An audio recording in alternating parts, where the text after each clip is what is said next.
Hello, good evening, everybody. My name is Michele Robecchi. I'm a commissioning editor at Phaidon Press, and I would like to welcome you here for the special event, which is part of Sotheby's Autumn Talks. It's a series organized in collaboration with Intelligence Square. Today, we are going to be focusing on contemporary art, and I'm delighted to have with me an artist and a collector with whom I'm sure I'm going to have a very interesting and wide-ranging conversation. So joining us from Los Angeles, California is Sterling Ruby. Sterling Ruby is an artist known for the wide variety of different media that he uses, from ceramics and paintings and drawings and installations. And he's one of the artists that I've been privileged to work with. I've commissioned a book within the Contemporary Artist series at Phaidon with him in 2016, a series that today is celebrating its 25th anniversary. Sterling, welcome. Thanks for being here today. Hi, everybody. Thank you. Thank you for having me. Hi there. Also from Los Angeles, California, we have Fai Khadra. Fai is a collector, artist, creative director who has created stage designs for the likes of Drake, Sid, Summer Walker, Zapp Ferg, and Buddy. And he's collaborated with fashion houses around the world, including Dior, Alexander Wang, Moncler, and Louis Vuitton. Fai is also a musician himself, right? And he has been featured on the projects by Blood Orange. And he is this year's guest curator of Sotheby's Contemporary Curated sale here in London. Fai, hi, welcome. Thanks for being here tonight. And here in London, you have me, of course, but most importantly, you also have Ashkan Baghestani. Ashkan is the head of Sotheby's London Contemporary Curated sale and director for Middle Eastern and Contemporary art. Ashkan, welcome. Hi, everyone. Hi, lovely to be here. Sterling, I'm going to start with you. It's great to have, Sterling and I had worked on this book together in 2016, so we spent quite a lot of time discussing his work, but we never spoke about it in a public context before, so this is quite exciting.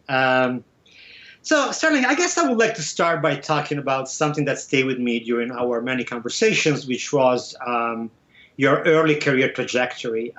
I do remember you telling me that when you grew up in rural Pennsylvania, the booming American hardcore music scene that was around in DC at the time was very inspiring for you, and I would like to know more about that.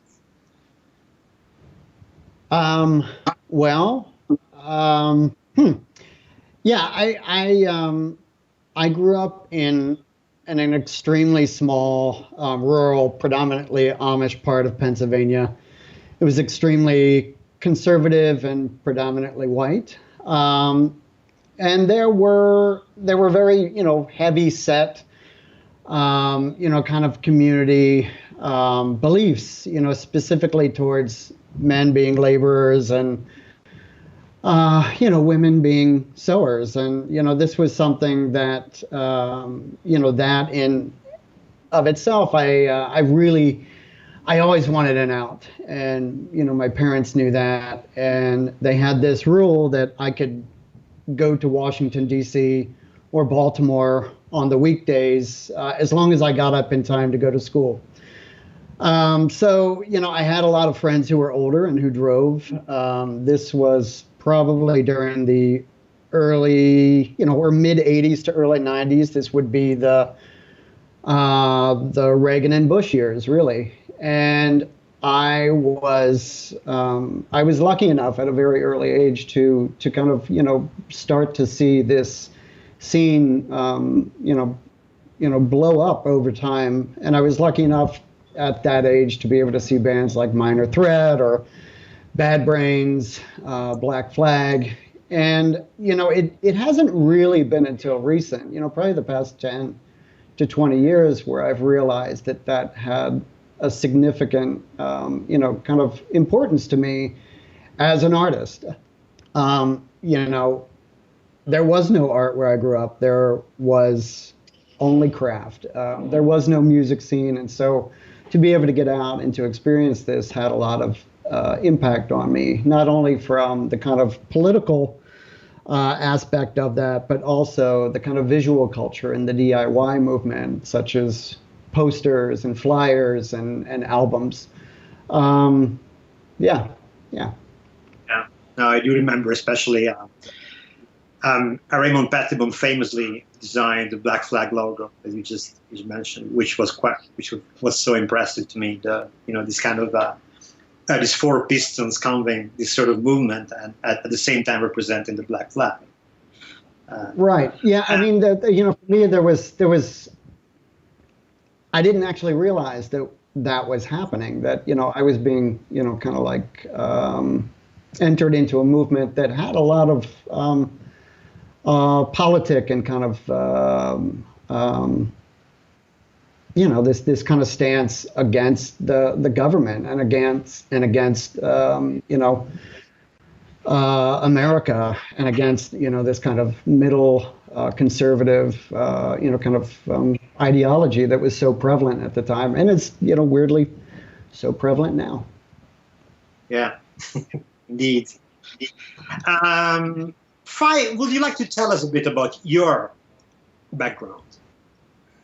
Yeah, I mean, I was born here in Los Angeles and have grown up in a couple of different places in the world, in London and Dubai, and for me, I've always been interested in in kind of multidisciplinary and in ways in which having a creative outlook can expand itself into different fields, whether it be architecture, music, stage design, fashion. To me, it's just kind of more about a perspective, and so I think that's kind of manifested itself in my life today. So when I was working with Sterling on his book, we have a section in our monographs which is called Studio Visit, and as far as I know, I think it was the first time, Sterling, that your studio was visually represented in a publication, and to me that was very important because I know that the studio obviously plays a key role in your practice, and I was wondering if you could tell me a bit more about what it represents for you as a space. The studio is, the studio has a lot of space, and space is freedom. It's also a privilege. Again, it's also somewhat reminiscent of where I grew up.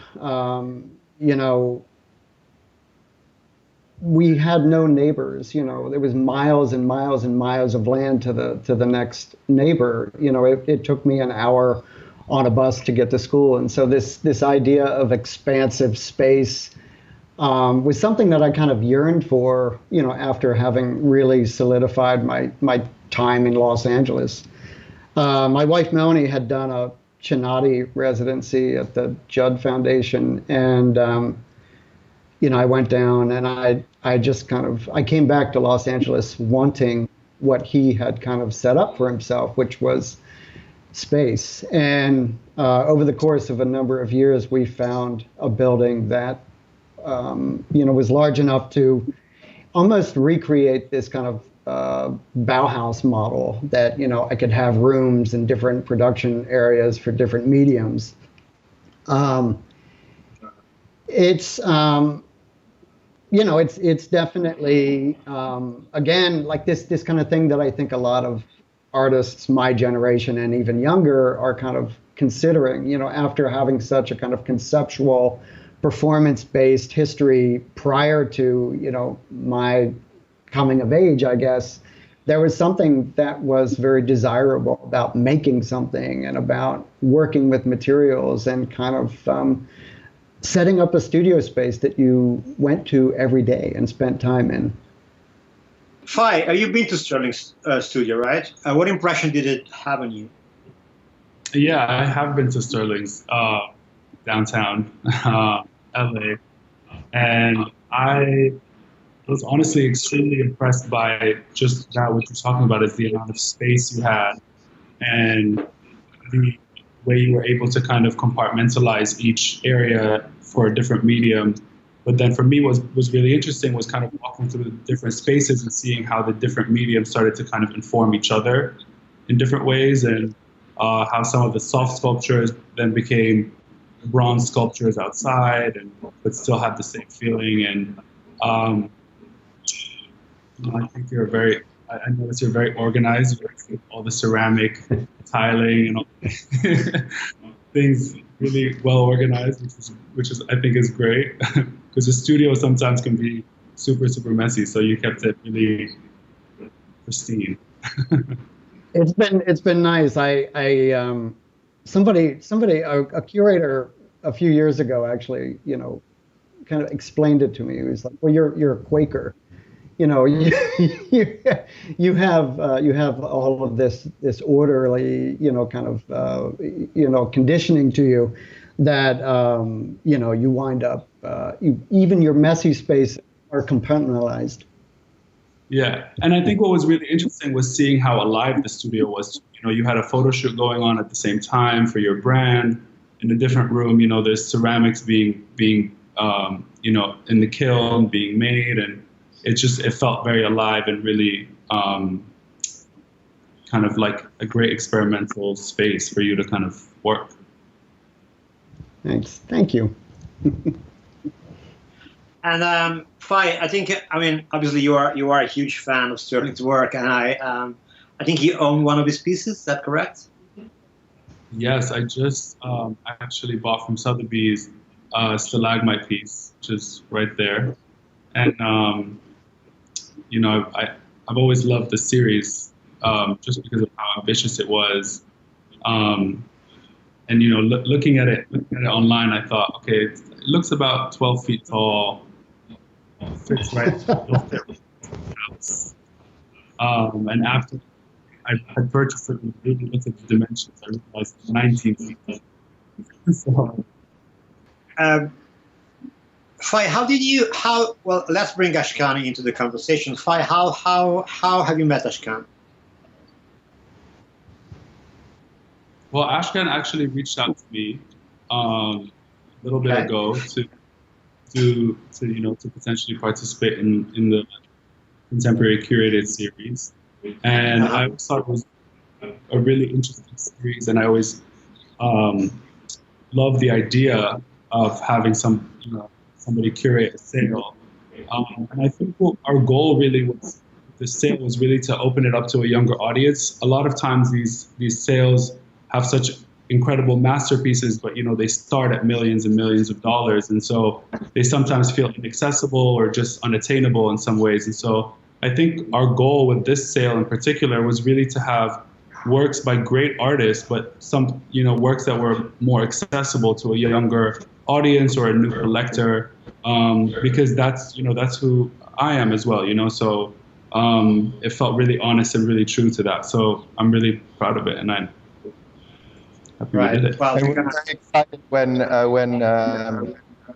Fai agreed to partner up. But when you acquired the Stellar Group, it was a perfect coincidence because we're continuously chatting about the curated sale, and then suddenly I see your name pop up on the buyers list for this piece, and it was a great sort of conversation after that. And you went to see it at our warehouse when you came to London, which I think you were a bit impressed by the size of it. Right. So, well, we're going to talk a bit more about your collaboration later, but I'd like to go back to Sterling for a second. Sterling, one thing I've noticed when I was working with you, and I'm sure quite a lot of people know this already, is that you seem to be conversant with a large number of different media, and I was wondering, how do you choose the best way to represent an idea? What's the starting point? Do you have a favorite medium at all? And what's the, I guess I would like to know also what's the ultimate drive behind this variety. Sorry, carry on. I don't necessarily have a medium that is my favorite per se. I feel as though working in this kind of interdisciplinary manner is relatively manic, and it kind of matches my personality. It's not that I'm opposed to making one particular type of work in one medium for the rest of your life. It's just that's not how I'm hardwired. I also think that, mediums in a way are, they have their own histories. They have their own, the materials and mediums are dependent on how they are recognized in the world at large. Sewing has its own history and is associated with domesticity and craft. Bronze sculptures are a lineage of monuments and like civic statues. I guess clay has a relationship to art therapy and childhood development. So in a way, there's always a jumping off point that a material seems useful to me because it's so recognizable. And in that way, you can kind of screw with that, and you can push that recognizability, and you can also kind of mess with where you see that medium being in the next 100 years. Right, and you also have the spray paintings, of course, that they themselves are have strong association with street art and. Without a doubt. The spray paintings, were for me very much about what I saw every single day in the neighborhood that I lived in. And there was like these kind of like power structures embedded into graffiti, but it became a medium for me, much like any other painting medium. And I was able to kind of look at it in a very didactic way to make these landscapes and so forth. Right. But overall, I always think that a medium has some sort of theoretical, like kind of context to it that helps me, kind of make those decisions what to use. Right. One of my favorite groups of works of yours is the Flag series. I've been busy working on a project about the American flag for some time. I don't know if you ever come to anything, but I was wondering what was the decision behind, what was the driving force behind your decision to work with the flag? I think it's especially considering that there are historical precedents, like Jasper Jones is the first that might come to mind, but there are others like David Hammons or Thornton Deal. Or even John Hendricks, when he organized a very iconic show in the 60s about the desecration of the flag. So what does the flag represent to you, especially in this time and age? I agree with you that art historically, particularly the American flag, represents this kind of like protest formalism, that it's identifiable in its shape as this kind of way to use formal protest. The iconography, the nationalism of it, for me, it also ties into the fact that, I originally got into sewing by modifying my own clothes with a sewing machine that was given to me by my mom when I was 13. And, I would wear these clothes to school, and it caused a lot of problems. It was a very early education for me that like there are these boundaries that a lot of people have in terms of what can happen with a sewing machine. And I use that kind of misconception of my my community as a kind of like protest in a way. And, I recognize the values in crafts and particularly quilt making. And now, as a contemporary artist, I think that what's happening is that all of these different craft movements, particularly in the United States, are being reassessed. And they're being reassessed in a way that starts to rival them against the art historical movements of, say, abstract expressionism or minimalism. You can see that happening right now in MoMA. Things are being hung next to sculptures that aren't sculptures or paintings. They're, design elements. They're quilts. They're crafts. And I think that that's very important for me and my kind of history, because all those things kind of get wrapped up, and the flag is a kind of means of using that formalism and that history. Absolutely. It's interesting that what you were saying about working with a student machine when you were 13. That, I guess, brings me to another creative that you've been involved with for the past 10, 15 years, which is fashion. Would you like to talk a bit more about your relationship with the fashion world and how that came about? I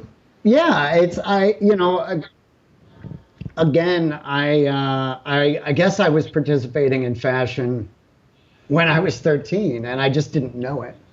I think that in a way, growing up, I didn't, fashion almost seemed like it was like something that was fictional. It wasn't anything that we had or that we were close to. Same thing with art. Art seemed like something that, only, certain people of the past got to do. It didn't seem real to me. But what's interesting is, like, similar to what Fai, was kind of commenting on, is that we're at a point that a lot of younger people look at fashion, look at music, look at TV series, look at movies the exact same way and the exact same weight that they look at art.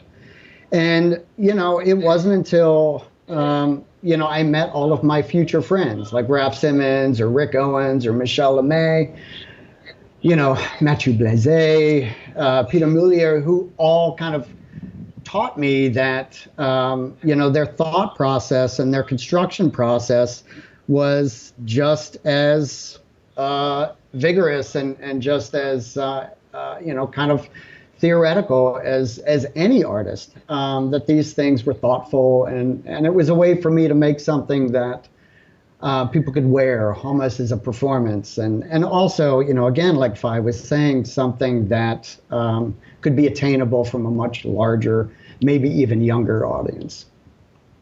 Yeah.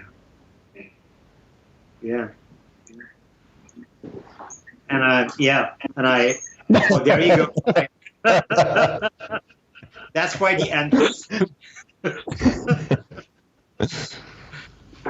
I won one. They're amazing.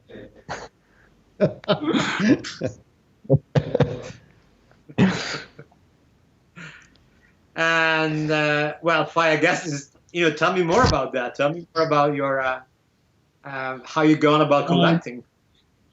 I mean, for me, I've always my mom has had a store since I was really young, so I've always been around the fashion industry and always kind of grew up with fashion around me. So I think it's a beautiful way to express yourself and I think, just like Sterling said, there's been such a huge shift in the fashion world to kind of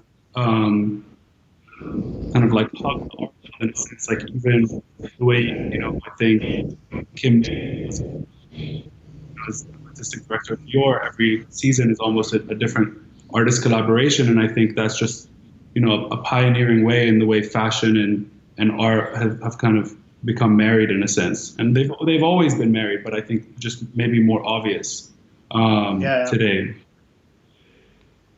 I think one of the things that Fai and I are kind of like talking about is hierarchies. That all of these hierarchies are starting to break down. It's kind of, considering everything that's going on right now, it's an amazing point in time, because all of these things are being kind of leveled out and looked at in the same way, and I kind of love that. I think of that as collage. I think of that as this kind of role to flatten, similar to the way that the Bauhaus movement did. That things are now of equal weight. Yeah. I mean, I guess the difference though is also that you need hundreds of thousands of people to make a fashion item successful. You only need one person to make an artwork successful. I don't know. We're trying with a very small team.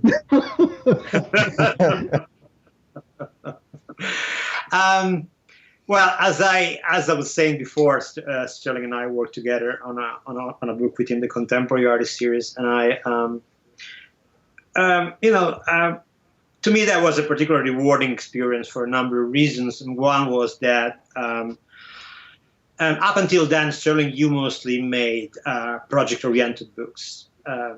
They were really good, but you were really involved in shaping them from beginning to end. And I felt there was room to make something different in the sense of putting together a publication that was a little more comprehensive and would and kind of tell the full story, at least up to that point in time.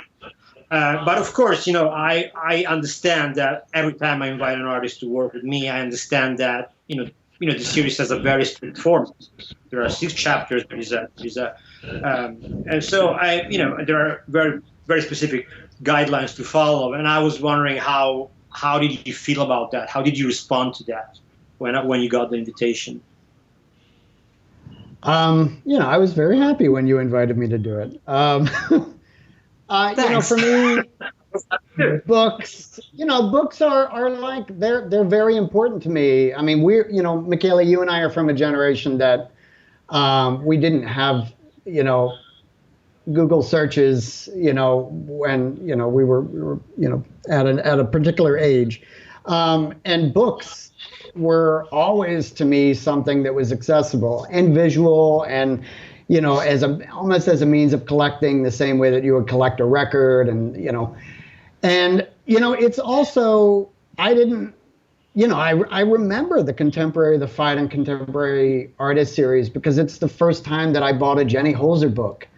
It was the first time that I bought, a Mike Kelly book. And for me, over the years, I had been making these singular books, that were either representative of an exhibition or one particular series of art. And, what I do is very, it's kind of all over the place. So, I found it very fortunate and very helpful to have a book like the Phaidon Contemporary Artist series that shows that over the course of a 20-year trajectory, that there was a lineage to everything, even though it may have been completely at odds with one another when you put a painting next to a sculpture or a geometric sculpture next to a ceramic anthropomorphic sculpture. It was like the first opportunity that I got to hold something that kind of showed and explained in visual context how my work operates. It was also, I have to say that working with you and, kind of being able to be choosy about who writes about my work. And so we got to choose people, curators and writers and critics who have been with me the whole time, my friends, And so in a weird way, you get to be able to put together this thing that is a true representation of like a period of time, a survey almost. Yeah, no, I was especially grateful that you gave me an opportunity to work with Franklin Sermons, who was one of the contributors to the book, because Franklin has been one of my oldest acquaintances and friends within the contemporary art world. So, but we never had a chance to work together on one of these books. So when his name came up in conversation, I was over the moon. I was like, oh, this is going to be so much fun. Yeah, I know, and it was. It took a long time, but it really was a super intimate, project to put together. Yeah, it does take a long time. I mean, I think this is another thing I normally say to artists when I invite them to work with me on one of these books is that, it's not an exhibition catalog. It's not, it will take some time to get there. Normally it takes about 16, 18 months to see the book to print. But, but it's, Yeah, no, I'm very happy to hear you say that you recognize the critical framework that the series was offering to your work. That is very nice to hear. Series that, as I said, this year has been the 25th anniversary, so we are in celebration mode, and we also have a couple of. Actually, I wanted to ask you, Fai, do you collect books as well as art? Yes, I do. And I mean, I have so many of these Phaidon books. Like Sterling was said, it was the first time I was introduced to a lot of these artists and saw some of these works was through those books. And they've been, I mean, I have, you know, so many of them, and I love them all because they are so comprehensive. But, you know, I think collecting art is, you know, similar to like collecting books. It's a very like personal experience. It's something that, you know, as you go and change things, you're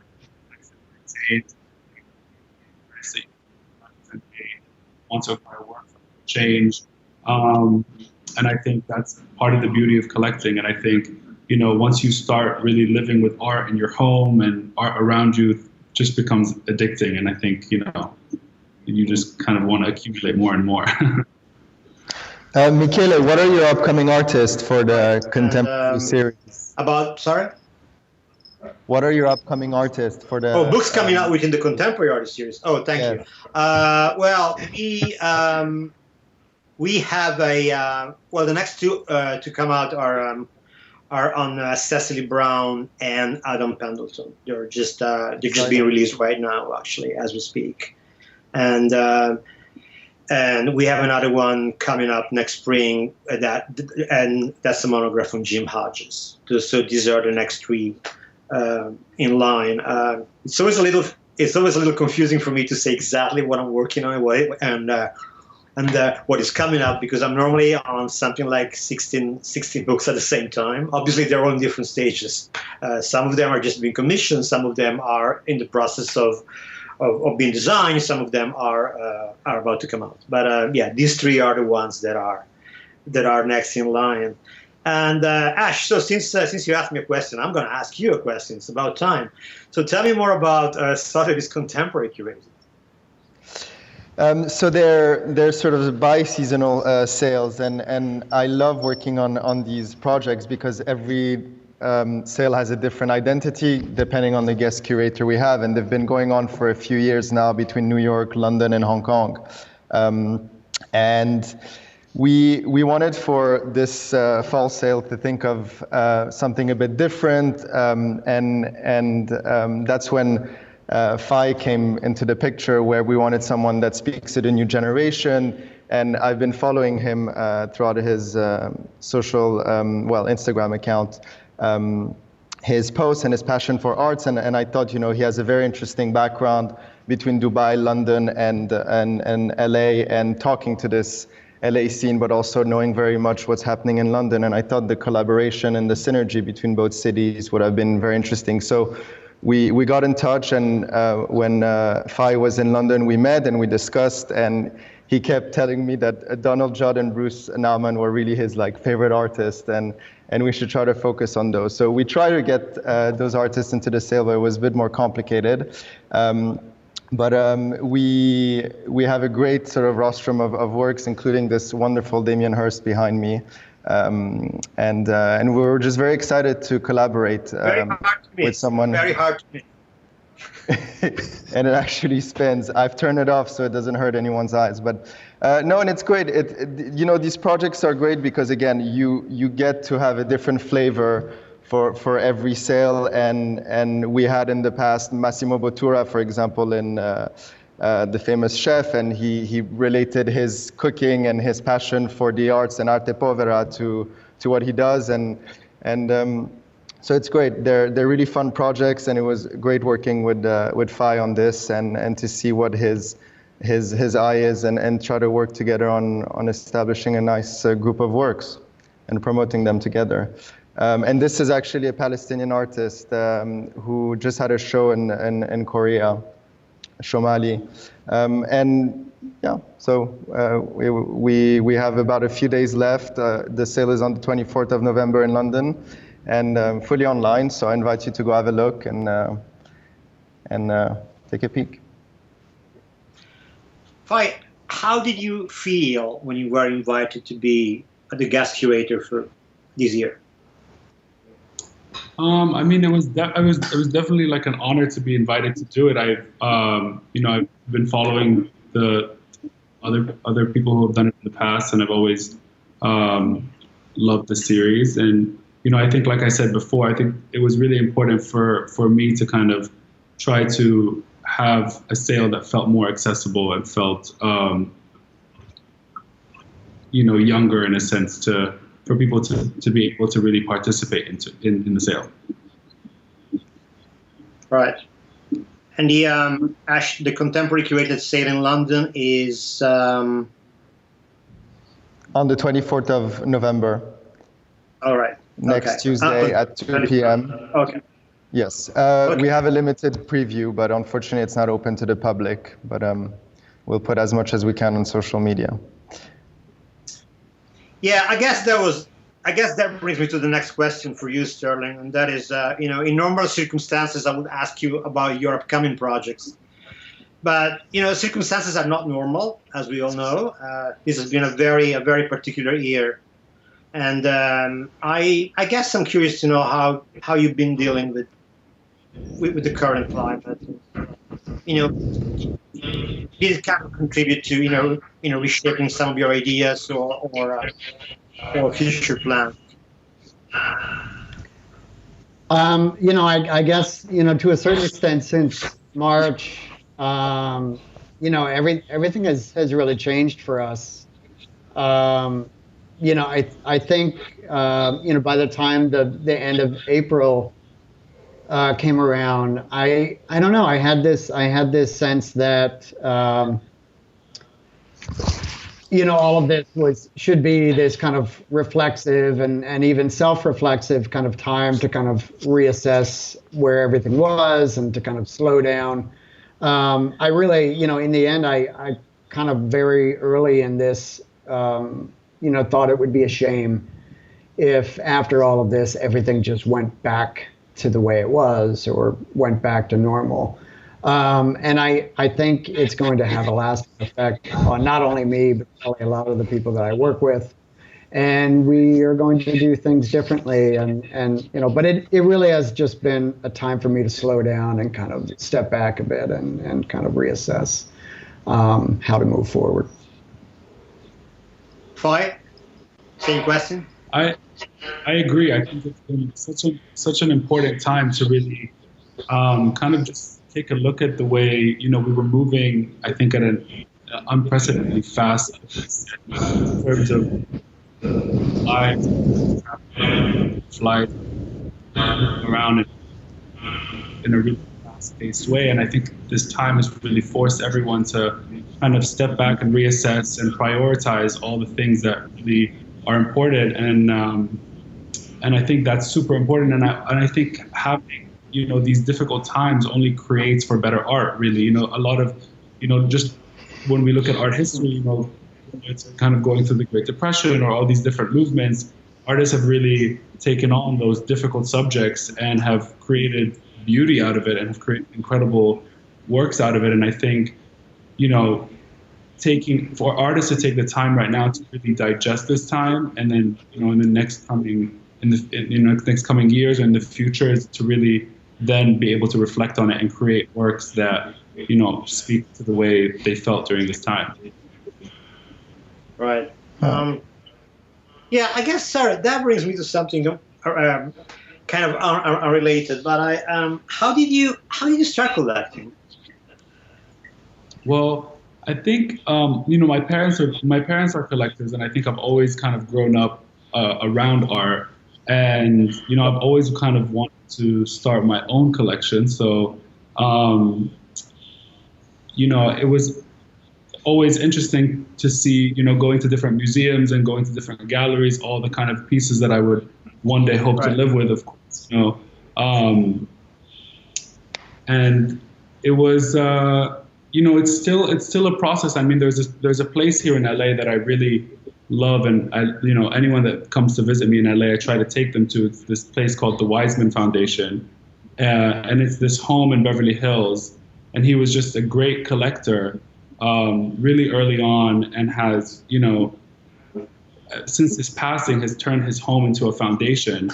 And so it's a free tour for anyone to go in, and just walking through this home in Beverly Hills and seeing all these incredible, you walk in the foyer, there's like a beautiful Clifford Still. In the next room, there's a Rothko and a de Kooning and a Bacon and all these Oldenburgs and all these beautiful works. I mean, every part of the house, every corner is filled with a painting. I mean, there's works on the ceilings, so, Right. so I, kind of have, I think it's such a beautiful story to have a collector like that who kept all his collection in his home and has opened it up as a foundation for people to come and see how beautiful it is, how important it is to live with art. Yeah. Yeah. I think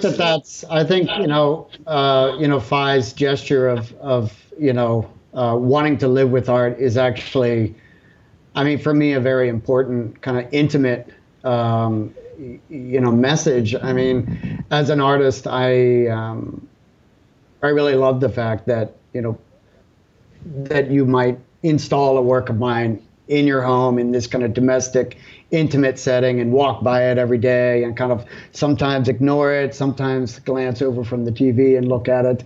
Other times just sit and stare at it. To me, that's probably one of the kindest, most, powerful means of kind of contributing to the art is to look at it. And weirdly enough, I don't know if that always happens. And so, Fai, thanks for cutting a hole in your roof to put the stalagmite in your house. I think our time is up, sadly. I would have loved to continue, but that's where we are. So, well, thanks, Sterling. Thanks, Fai, and thanks, Ashkan, for being here. Thanks for your brilliant contributions to today's event. And it was such a pleasure to speak to you all. And I would also like to thank Intelligence Squared for their help in pulling this all together. I hope you enjoyed watching today. If you'd like more information on Sotheby's Contemporary Curated, it's currently open until, as Fai and Ash said, the 24th of November. Please go to Sotheby's.com, London Curated, if you want to know more. Thank you all. Thanks, everybody, for joining us. It's been a real pleasure, and I hope to see you guys again soon, hopefully in person. Thanks a lot, everybody. Thank you very much. Thank you. Bye. Nice to see you all. Thank you.